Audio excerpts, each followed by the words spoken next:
My name is Ella Chen. The day I married Nick Russell, the weather was perfect. The Los Angeles sun was blinding. We exchanged rings at a friend's private estate. No wedding dress, no guests, no media. Just two people, a pastor, and a prenuptial agreement. I drafted it. I am a lawyer. Nick was a rising actor at the time. His agent said marriage would ruin his single heartthrob persona and demanded we keep it a secret. I said fine, but I had to add a clause to the agreement. Clause 7. Should the male party conceal his marital status from the public for more than 2 years, the female party shall have the right to unilaterally disclose the fact of the marriage without bearing any liability for breach of contract. You won't really need to use it. I had seen too many marriages in the entertainment industry, women hiding in the shadows, while men stood in the spotlight, winking at the whole world. I didn't want to be that woman. But I loved him. So I signed. 3 years have passed. Nick went from a rising star to an A-lister. His posters covered every bus stop in Los Angeles. On a talk show, when asked if he had a girlfriend, he smiled and said, "My girlfriend is my work." I watched him on the television. On the coffee table next to the sofa sat the leftovers he had brought back the night before. He forgot our 3rd wedding anniversary. I wasn't surprised. I told myself this was the price. But is there a limit to this price? I don't know. All I know is that my patience is running out, day by day. Nick, I know this is really unprofessional. What's going on? The turning point occurred on set. Nick took on a new film, co-starring with rising starlet Sofia Reyes. She was 24, with 20 million followers on social media. In an interview, she said Nick was her idol. When asked about Sofia, Nick said, "She's very talented." It sounded perfectly normal, until that day, my phone started vibrating frantically. Jessie, my best friend, and a fashion magazine editor, sent me a video. It was a candid recording, taken on set.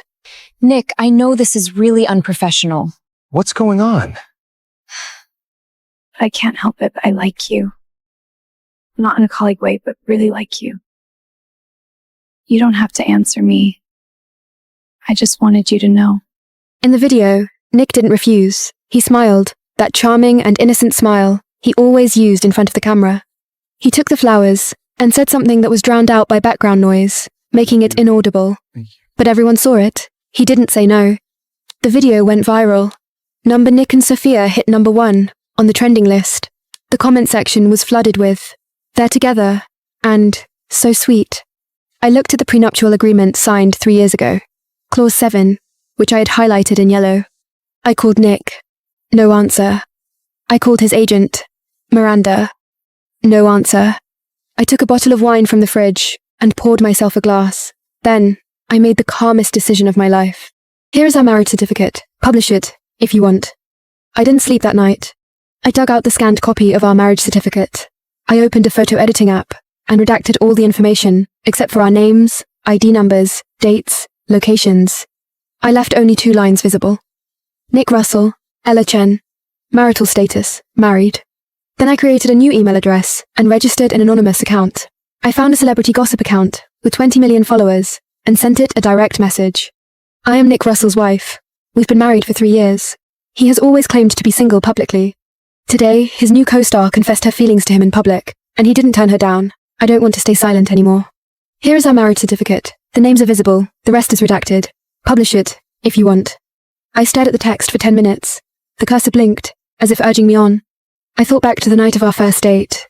He booked out a tiny Italian restaurant, not because he was rich, but because he didn't want to be seen. Safety.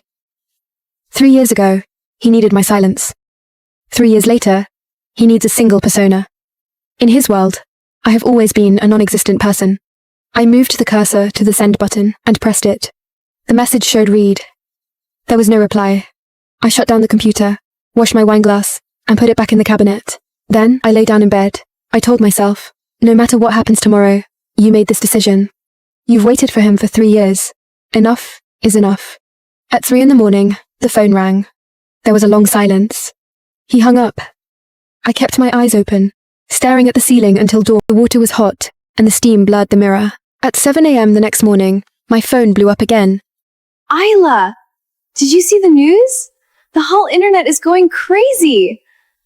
I opened social media. My submission had been posted. An hour later, the likes broke 5 million. The comment section was already a war zone. Who is Nick's wife? Who is Ella Chen? He lied to his fans for 3 years.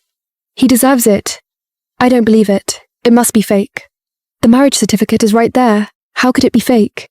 I turned off my phone, walked into the bathroom, and took a shower. The water was hot, and the steam blurred the mirror. I wiped it with my hand and saw my own face in the reflection, expressionless. It wasn't that I didn't feel hurt. I had simply prepaid all my suffering over the past 3 years. When Nick came home, it was 2 p.m. He wore a hat, sunglasses, and a mask. His first words upon entering weren't, "I'm sorry," nor were they, "I love you." How could you do this? I sat on the sofa, holding our prenuptial agreement. I flipped to clause 7. You've been in breach of the agreement for 3 years, Nick. That was a critical period for my career. I couldn't go public. The agreement states 2 years. You've added an extra year. He stood there, his face livid. His phone buzzed endlessly in his pocket. Miranda had called over a dozen times. He didn't answer.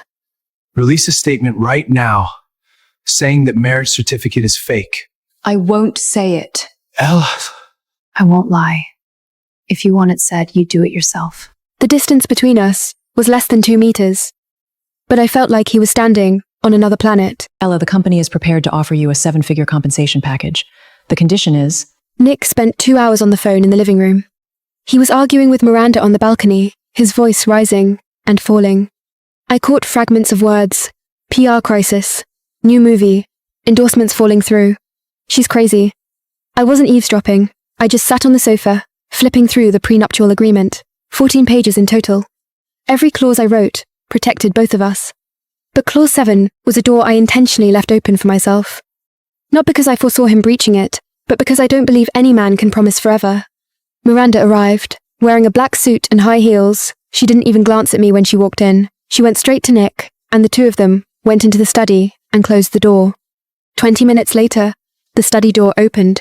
Ella, the company is prepared to offer you a 7-figure compensation package. The condition is... Issue a statement claiming you forged that marriage certificate. I didn't forge it. It's genuine. We know it's true, but the fans don't. So you want me to lie to everyone? Miranda looked at me as if I were a naive child. This is the entertainment industry, darling. No one cares about the truth. People only care if the story is compelling. Right now, the juicy story is a crazed female fan forges a marriage certificate to frame a top male celebrity. Cooperate, get the money, and walk away. Refuse to cooperate. And you know what the consequences will be. What consequences? We will sue you for defamation. What exactly do you want? I want you to publicly acknowledge the marriage. You'll spend a fortune on lawyers, you'll lose the case, and you'll get viciously harassed online by fans. I looked at her. Then I glanced at Nick. He stood at the doorway of the study, his head down, saying nothing. Miranda, I'm a lawyer too. I flipped the prenuptial agreement to page 14. Clause 7 clearly outlines my rights. Who do you think the court will rule in favor of? Miranda's face changed. That was the first time I saw her lose her composure. Miranda left. Before leaving, she said one thing to Nick. Clean it up yourself. The door closed. Nick slumped on the sofa, as if he had been completely hollowed out. Ella, you know if I don't work, we won't have any money. I have work. Is your salary enough to pay the mortgage? That house was bought before my marriage. Only my name is on the property certificate. That was the house we picked together. You paid the down payment, I paid the mortgage. Article 11 of the agreement is very clear. Premarital property belongs to each individual. Nick looked at me, as if I were a stranger. Perhaps he had never truly known me. He thought I was that quiet wife who would bring him soup on set, who would slip out the back door when he was swarmed by paparazzi. He didn't know that that quiet woman was a lawyer. What exactly do you want? I want you to publicly acknowledge the marriage. You know what that means? I'll lose followers. I'll lose endorsements. I want the whole world to know you are my wife. I have my own difficulties. Do you know what it means? That you've been hiding your marriage for 3 years? It means my parents think I'm single. My colleagues think I'm being kept. And my best friend has told 100 lies for me. Paying the price? He fell silent. The sunlight from the window spilled across the floor, glaringly bright. The two of us sat in the massive living room, like two animals trapped in a cage. Nick, I gave you 3 years. Not once did you take the initiative to say, I want the whole world to know you are my wife. I have my own difficulties. Everyone has their own difficulties. But I am no longer your difficulty. After saying this, I saw his eyes redden. I didn't soften. Because over the past 3 years, my eyes had been red 100 times more than his. The storm on social media didn't subside. Instead, it intensified. Nick's studio released a brief statement. Nick's private life is his own. Please respect his privacy. No denial, no admission. So vague, it was equivalent to saying nothing at all. The fans weren't buying it. Admit you're married or admit it's fake. Pick one. The number 1 trending topic was number who is Nick Russell's wife, and number 2 was number Ella Chin. My LinkedIn page views skyrocketed, and my law firm's website temporarily crashed. Someone dug up a photo of me, a picture from my law school graduation. The comment section was highly polarized. Some said, she looks pretty normal. Others said, she doesn't deserve Nick. And still others said, no matter who she is, Nick lied to his fans for 3 years. That's a fact. Jesse called. Ella, you're a total avenging fury. I'm not. I just don't want to live in the shadows anymore. Sophia Reyes had posted an update. It was just one sentence. I didn't know he was married. You should make an account and spill the whole truth. I won't. Because this is my marriage, not a show. You're the calmest lunatic I've ever met. After hanging up the phone, I opened social media. The top trending topic had already changed. Sophia Reyes had posted an update. It was just one sentence. I didn't know he was married. Please give us some time to process this. The comment section exploded. You didn't know? The whole set knew. Great acting. Did you not know the guy you were confessing to had a wife? I looked at the post without liking or commenting. Then I turned off my phone. Whether Sophia was innocent, I don't know. But I was certain of one thing. Nick didn't reject her. This was between the two of them. I merely threw the truth into the crowd. As for who the truth might hit, that wasn't my responsibility. On the 3rd day, Nick's company held an emergency PR meeting. Miranda insisted that I attend as well. I went. There were 7 people sitting in the conference room. The PR director, the legal director, Nick, Miranda, 2 consultants, and me. The PR director turned on the projector and a timeline appeared on the screen. On the left were the milestones of Nick's career. On the right was the fan data plummeting in a straight line. In the past 48 hours, we have 3.5 million followers. 3 endorsed brands have already sent in inquiries. The film investors. Let's wait until the storm subsides before proceeding. Everyone was looking at me, as if to say, see that? You ruined him. So what you're saying is, you want me to play along with you to confirm a non-existent breakup just to save his image? Ella, we hope you can cooperate with us to issue a joint statement. A draft statement appeared on the screen. The title was Nick Russell and Ella Chen, a joint statement regarding marital status. The gist of the content was, both parties admitted to being married, but the marriage was already in a state of separation due to irreconcilable differences, and they were currently going through divorce proceedings. I finished reading the whole text, then put down the tablet. It says here that divorce proceedings are underway. We are not in the process of doing that. It can be done immediately. We didn't separate because of personality clashes either. We can separate it immediately. I looked at him. He didn't look at me. So what you're saying is, you want me to play along with you to confirm a non-existent breakup just to save his image? This is the best way. I will not sign this statement. The conference room fell silent. When I left the conference room, Nick chased after me. The corridor was long, the lighting bright. He grabbed my arm. The grip wasn't tight, but I could feel his fingers trembling. Ella, please. Just this once. The times you've begged me outnumber the times you've tried to love me. He froze. For 3 years, you've begged me to stay silent, begged me not to your photo, begged me not to visit your film sets, and begged me not to show up around your colleagues. Now you're begging me to cover up your lies, Nick. Nick, I don't hate you. I just don't want to keep paying price for your choices anymore. His eyes were red. Not the kind of red from acting, but real. His lips were trembling. Do you have any idea that if this movie flops, my career will be over? Your career won't be ruined by one movie, but your credibility will be destroyed by a single lie. So what am I supposed to do now? What you should do now is walk in front of the camera and tell the truth. What truth? You got married 3 years ago. You chose to hide it for your career. You were wrong. Then take all the consequences. Nick let go of my arm. He leaned against the wall and slowly slid down to the floor. The corridor lights fell on his face. His skin was pale, the dark circles under his eyes heavy. He wasn't wearing any makeup. He didn't look like a top-tier male star. He looked like an ordinary person who had made a mistake. I crouched down and looked into his eyes. Nick, I don't hate you. I just don't want to keep paying price for your choices anymore. What if we get divorced? Then we get divorced. But even after that, I won't cover up this lie for you. He closed his eyes. I stood up and walked away. At the end of the corridor was the elevator. I pressed the down button, and the doors opened. I stepped inside, and just before the doors closed, I glanced back. He was still sitting on the floor. No one passed by. At that moment, I felt no thrill of victory, only a vast, bone-deep exhaustion. My wife's name is Isla Chen. She was a wonderful person. On the fourth day, Nick finally made his choice. He posted a video on his social media account. No team, no PR statement, no filters. He wore a black t-shirt, sitting in the study of our apartment, a study I know all too well, because I was the one who decorated it. The video was only 2 minutes long. He spoke 4 sentences. Yes, I am married. It's been 3 years. Yes, I kept it a secret. Because I thought it would affect my career. I was wrong.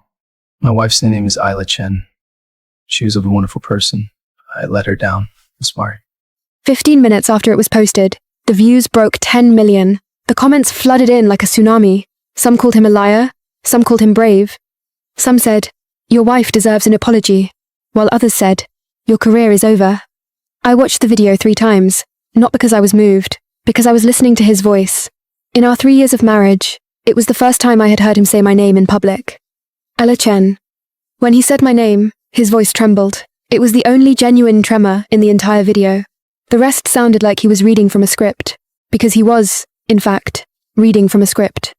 I knew the video was drafted by his PR team, but I noticed a detail. When he said, "I failed her," he blinked several times. It was a nervous habit of his. I had seen it too many times. That night, Nick came home. He didn't look at me. He walked straight into the study and closed the door. I should leave, Hind. Are you really sure about this? I warmed a cup of milk for him and left it outside the study door. I knocked and then walked away. 30 minutes later, I came back out to retrieve the empty cup. The milk was gone. The cup was left on the tray, a ring of milk stains coating the inside. Between us, there was nothing left but this cup of milk. The public outcry didn't subside because of Nick's apology. Instead, it burned even hotter. Sophia's fans and Nick's fans were attacking each other on social media. Someone dug up a tweet Sophia had posted 3 years ago. "Nick's acting is amazing. Every character he plays makes my heart flutter." The comment section was filled with, "Now you know he really can act." Sophia wiped her social media clean. Her team issued a formal statement. Sophia's confession on set was a momentary impulse. She has realized it was inappropriate behavior and apologizes to everyone affected. Miranda called, her voice as exhausted as if she had just run a marathon. Ella? Could you post someone saying you forgive Nick? Why would I post that? Because fans are pressuring him to get a divorce. Do you know how trending the hashtag Ella Don't Forgive Him is right now? I should leave Hind. Are you really sure about this? I've made up my mind. Then could you wait until his new movie comes out before announcing the divorce? At least give him some time to adjust. Miranda, I'm not your PR tool. I know. But you used to love him. That sentence made me freeze. Yes, I did love him once. I'm getting divorced.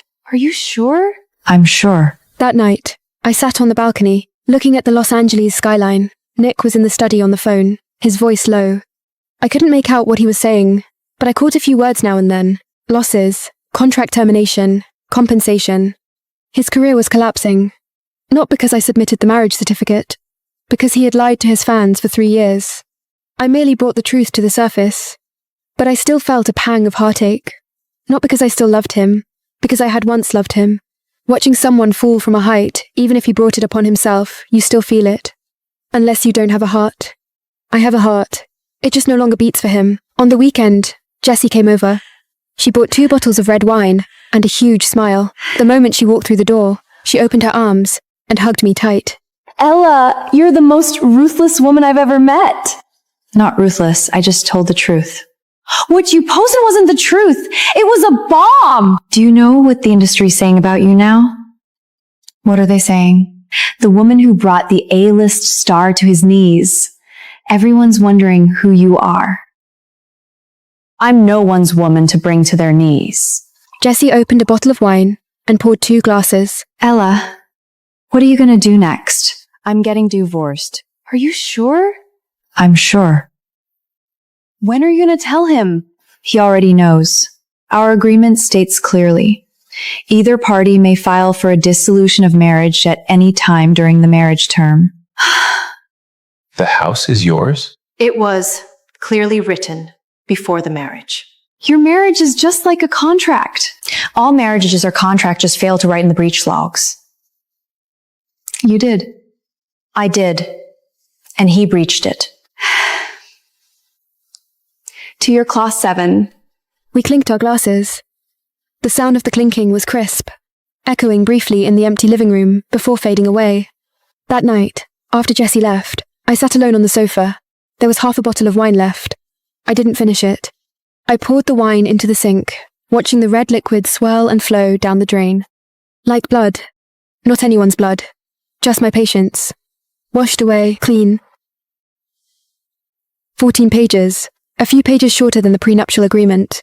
The ownership of most of the property had already been clearly outlined in the prenup. All I needed to add were a few clauses. How to divide the assets acquired after marriage, who would get the pet, and whether a confidentiality clause was necessary. I deleted the confidentiality clause. I didn't need him to keep it a secret. He had no need for secrecy anymore. The whole world knew we were married. The divorce was no secret. Nick sat in the chair in the study, flipping through the agreement. His fingers turned the pages slowly, as if he were reading a complex script. The house is yours? It was clearly written before the marriage. Where's the car? I bought that car myself. Savings? Goodbye, Nick. Are you moving out? We'll split the post-marital savings in half. You earn more, but I'm working too. I don't want more of yours. Do you really want nothing? You can't give me what I want. What? Honest. He lowered his head and kept flipping. When he reached the last page, he stopped. That's Article 7 of the prenuptial agreement, not a divorce settlement. I know. I'm just thinking, if I had gone public 3 years ago, would things be different now? I looked at him. There were tears in his eyes, but they didn't fall. Nick, there are no ifs. I know. He signed, on the last page. The handwriting was scrawled, unlike his signature. His signature was usually beautiful, signed on contracts, photos, and fan posters.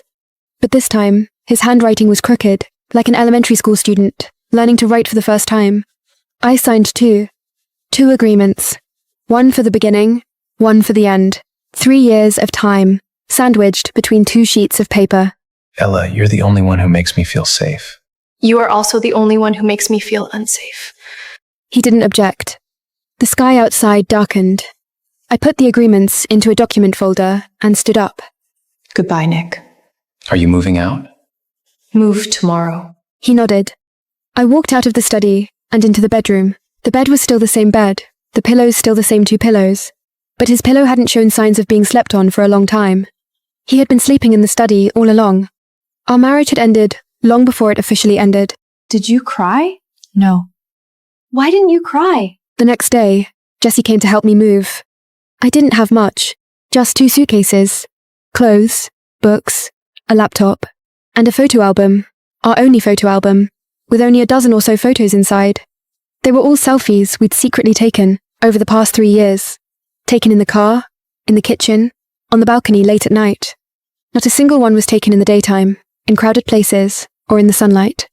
I put the photo album in my bag. Jessie helped me drag the suitcases to the door.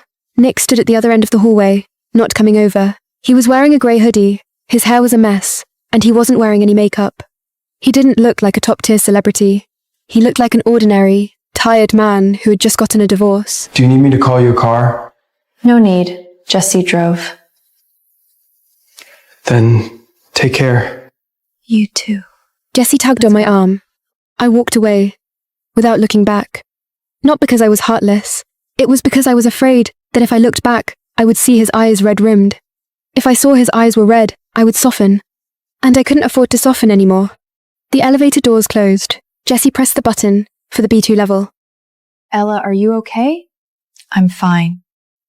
Did you cry? No. Why didn't you cry? Because I cried enough in those 3 years. The elevator arrived. We dragged our suitcases into the parking garage.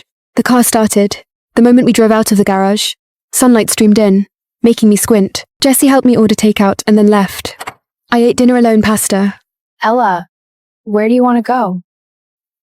Home. Which home? My own home. Jessie was silent. The car got on the highway, and the buildings on both sides flew past. The sky in Los Angeles was very blue, with no clouds. Ella, do you hate him? I don't. Why? Because hating him still takes energy. I don't have any left. I returned to my own apartment. It wasn't a large place, a 2-bedroom, 1-living-room apartment on the west side of the city. The decor was done a long time ago. A bit outdated off-white walls, a light grey sofa, wooden floors. But the sunlight was wonderful, streaming in through the floor-to-ceiling windows, making the entire living room bright. I unpacked the suitcases, hung the clothes in the closet, and placed the books on the shelves. I put the photo album on the nightstand. Then, I sat on the sofa, looking at this home I hadn't lived in for 3 years. When I moved in with Nick 3 years ago, I thought I'd never come back. I left the key with Jessie, asking her to occasionally help with cleaning. Now I was back. Fate can be cyclical. Jessie helped me order takeout and then left. I ate dinner alone pasta, which was just average, but warm. I washed the dishes, took a shower, and changed into pajamas. Lying in bed, I stared at the ceiling. Tears slid silently down my cheeks. I didn't wipe them away.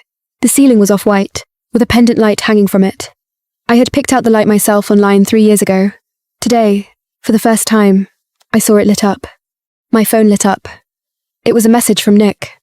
"Your ring is still with me. Do you want it back?" I looked at my left hand. On my ring finger, there was a faint white indentation, the mark left by wearing the ring for 3 years. I had already taken the ring off and placed it in a hidden compartment of my suitcase. "No need. You can keep it. Or throw it away. Are you sure you won't regret it?" Nick, regret is the most useless emotion. Regret doesn't change the past. It only ruins your present. "Are you a philosopher?" "I'm a lawyer." He sent a wry emoji. I didn't reply.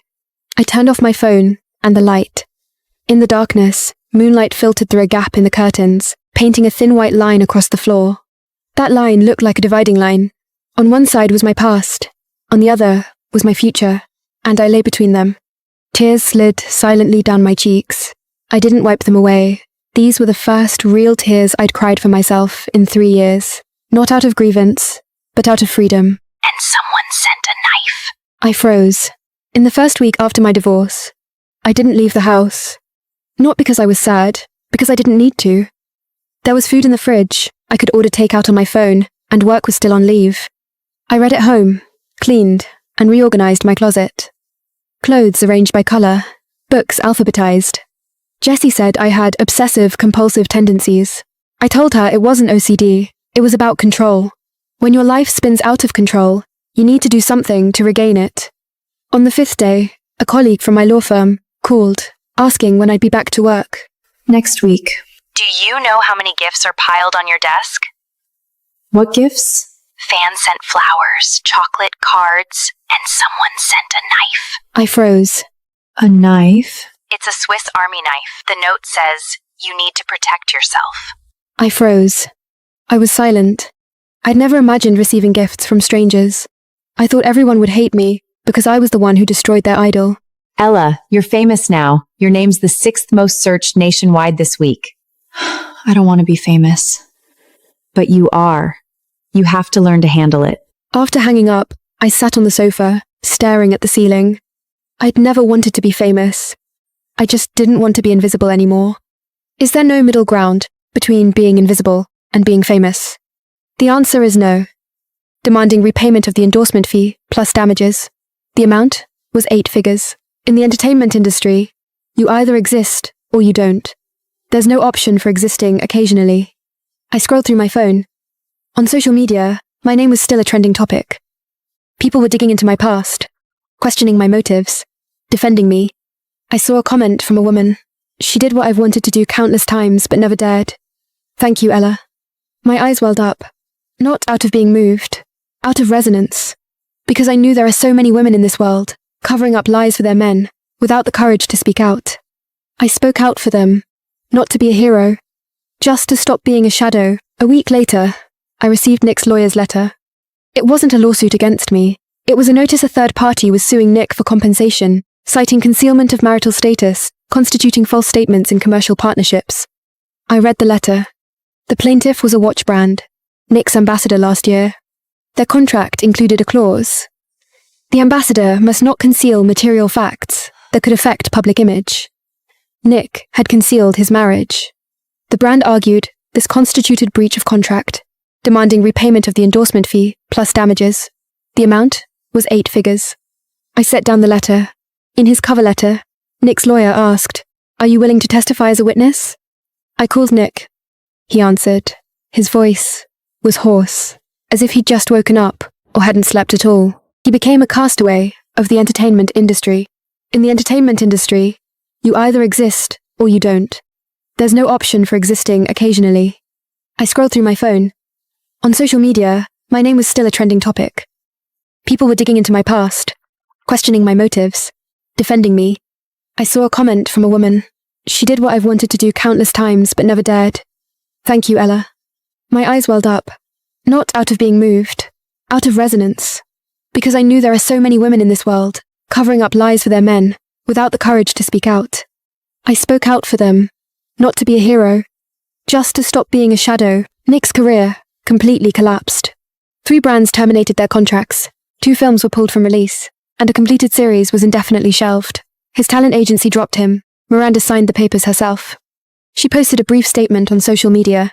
Nick Russell is no longer an artist under our agency. We wish him well in his future endeavors. PR-style coldness, not a trace of warmth. I read that statement and remembered Miranda threatening to sue me in my own living room months ago. That's how the entertainment industry works. When you're hot, everyone crowds around you.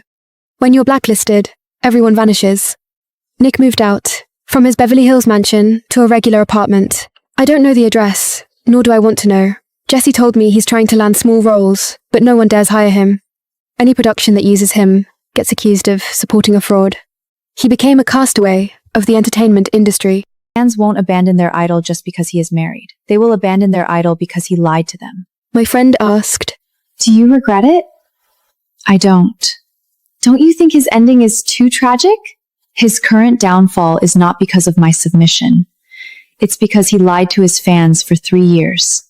I only let the truth come to light. My friend fell silent. I continued, The truth needs no apology. Those who created the lies do. If he had made it public 3 years ago, he might still be a top star now. Fans won't abandon their idol just because he is married. They will abandon their idol because he lied to them. Do you think he understands now? I don't know. It doesn't matter anymore. I took a sip of coffee. It had gone cold. The bitterness deepened. But some bitterness must be swallowed alone. That night, I sat alone on the balcony of my new apartment. The Los Angeles skyline was beautiful, but beautiful in a lonely way. I cried. Not with sobs, but silently, slowly, streaming down my face. I didn't want anyone to hear. This was my moment of vulnerability. After that, I wiped my tears and told myself, the sun will still rise tomorrow. No matter how long I cried last night. Ella, you're the most famous person in the entire firm now. A month later, I returned to the law firm. The way my colleagues looked at me had changed, not with pity or admiration, but with a complex mix of curiosity and awe. My desk was piled with gifts and letters. I arranged the flowers in a vase, shared the chocolates with colleagues, and opened each letter, one by one. Most letters were supportive, mostly from women. They wrote, "Thank you for showing me that my silence wasn't weakness. My husband cheated on me for 5 years, and I never dared to divorce. You made me feel like I could. You're not a villain, you're a hero." Some letters were vicious. "You're just an attention seeker, desperate for fame. You ruined Nick's career. Are you satisfied now? Marrying you was his misfortune." I set aside the hateful letters in a separate folder not out of spite, but to remind myself that the world will always embrace lies, because lies are more comfortable than truth. My partner, Fang Ting, a woman in her 50s, entered my office. Ella, you're the most famous person in the entire firm now. I don't want to be famous, but your fame has brought clients to the firm. In the past month, 6 new clients specifically asked for you. What case? We have everything. Divorce, custody, domestic violence, prenuptial agreements. Looks like you've become a protector of women. I'm just a lawyer. Nick's face appeared on the screen. His acting was superb. No. Now you're a lawyer with a name. Your name is your brand. Fang Ting left. I sat in my chair, gazing out the window. The Los Angeles sky remained as blue as ever. Your name becomes a brand. I never imagined my name would become a brand. I was just Ella Chen, an ordinary Chinese-American girl whose parents ran a Chinese restaurant, who worked through law school on scholarships. I never wanted to be a hero. I just didn't want to stop being a shadow. Nick's movie finally hit the theaters. That suspense film, into which he had poured his heart and soul, performed dismally at the box office. It grossed less than $3 million over the opening weekend, less than a tenth of its production budget. Critics gave it an average score of 4.2. It wasn't that the movie was bad. It was simply that audiences didn't want to see Times him. Jessie went with me to see the film. It wasn't because I still cared about Nick, but because I wanted to see what the thing he had devoted so many years to actually looked like. The theater was small, with only 7 or 8 people in the audience. There were no fan buyouts, no screaming crowds, no posters. As the lights dimmed, Nick's face appeared on the screen. His acting was superb, better than I had imagined. He played an engineer who had been wrongly accused, desperately searching for the truth. There was a light in his eyes that I had never seen during our marriage, a look of professionalism, of passion, of his true self. I suddenly realized something. Nick loved acting more than he loved anyone. You're Ella Chen? I am. After the movie ended, Jessie glanced at me. He acted very well. Do you regret it? Do you have any regrets? Regret about what? It's a pity he's not an honest person. If he were honest, his acting would deserve a wider audience. I didn't say a word. It was already dark when I stepped out of the cinema. Streetlights were on, casting an amber glow over the sidewalk. I stood by the roadside, waiting for Jessie to fetch the car. A girl walked over. She looked to be about 17 or 18, wearing a school uniform and carrying a backpack. She glanced at me, then stopped. You're Ella Chen? I am. Thank you. My mom and dad got divorced. He lied to her for more than 10 years. She showed it to me and said, see, someone's brave enough. The next day she went to consult a lawyer. After she spoke, she turned and ran off. Jessie's car pulled up in front of me. I got in and fastened my seatbelt. Jessie asked, Who was that girl just now? A stranger. What did she say to you? She said, thank you. Jessie glanced at me but didn't ask again. The car drove into the night. I watched the lights outside the window recede one by one, like a movie playing in reverse. Maybe I'm not a hero, but at least I helped someone find the courage to be brave. That's enough. He has 100 ways. He has money, connections, lawyers. I have no job, no income. If we divorce, I'll have nothing. I've taken on a new case. My client is a woman in her 40s, named Lisa. She is the wife of a Hollywood producer. They have been married for 15 years and have 2 children. Her husband is having an affair, an open secret. Everyone in Hollywood knows about it, except her. She is sitting in my office, wearing an expensive cashmere sweater, her eyes red and swollen from crying. Ella, I want a divorce. Are you sure? I'm sure. Does your husband know? He knows. He said if I get a divorce, he'll make my life a living hell. How would he do that? He has 100 ways. He has money, connections, lawyers. I have no job, no income. If we divorce, I'll have nothing. I slid the tissue box toward her. Lisa, you already have everything. You have 2 kids, you have 15 years of marriage. You have the right to half of the marital property. And your husband cheated on you, that's his fault. Will the court side with me? The law is on your side. Lisa looked at me, a light in her eyes. Not tears, but hope. See, I told you, you're a goddess of revenge. Ella, Why are you willing to help me?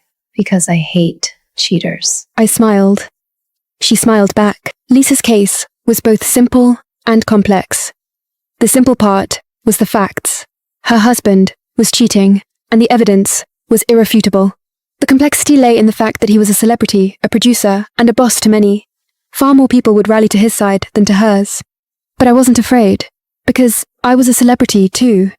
It was just that my fame stemmed from having destroyed a top-tier male star. Fame is a double-edged sword. It can ruin one person while protecting another. Lisa chose me because my name made her feel safe.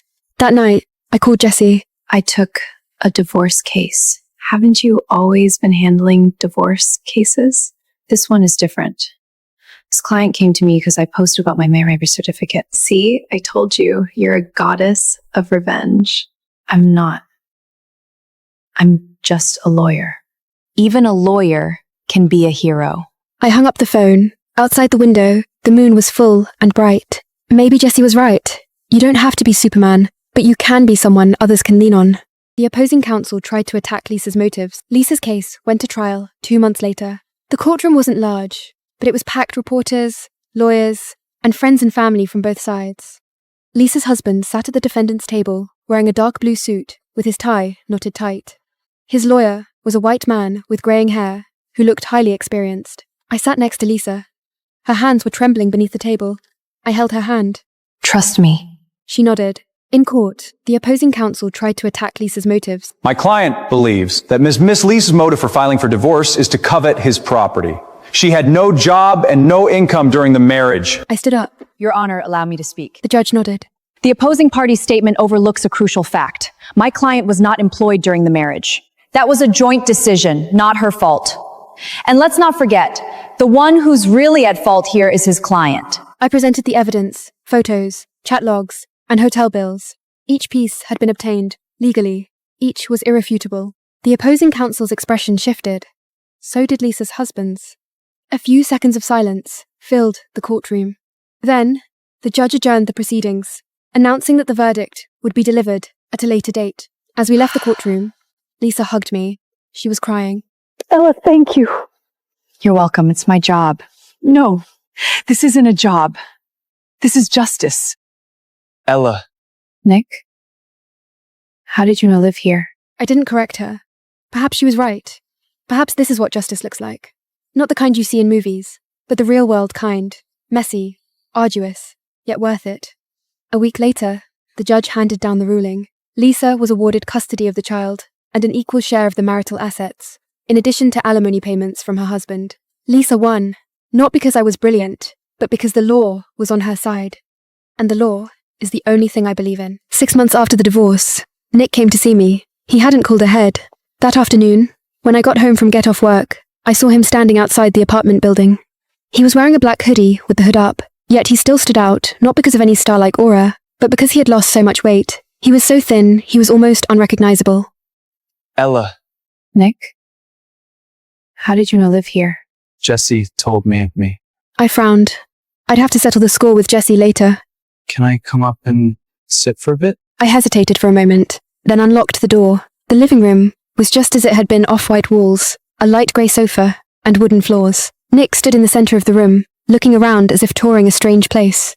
This is your house? 3 years. Your first time here. He lowered his head. Nick, what did you come to see me about? Sit down. He sat down on the sofa. I went to the kitchen and poured 2 glasses of water, one for him, one for myself. You look really tired. Haven't been sleeping well lately. Because of work? Silence. Nick, what did you come to see me about? He pulled an envelope from his pocket, placed it on the coffee table, and slid it toward me. What's this? Open and see. I opened the envelope. Inside was a check for a substantial amount. What does this mean? It's the money from the ad company settling. I returned the endorsement, but they didn't say, this is the leftover money, and I want to give it to you. I don't want it. Ella, this is what I owe you. You don't owe me money. You owe me honesty. Nick looked up at me. There were no tears in his eyes, only an expression I had never seen before. Weariness, relief, and a hint of respect. I know. I can't pay you back. If you can't pay it back, then you don't have to. Ella. Go. There's nothing left to say between us. He stood up and left.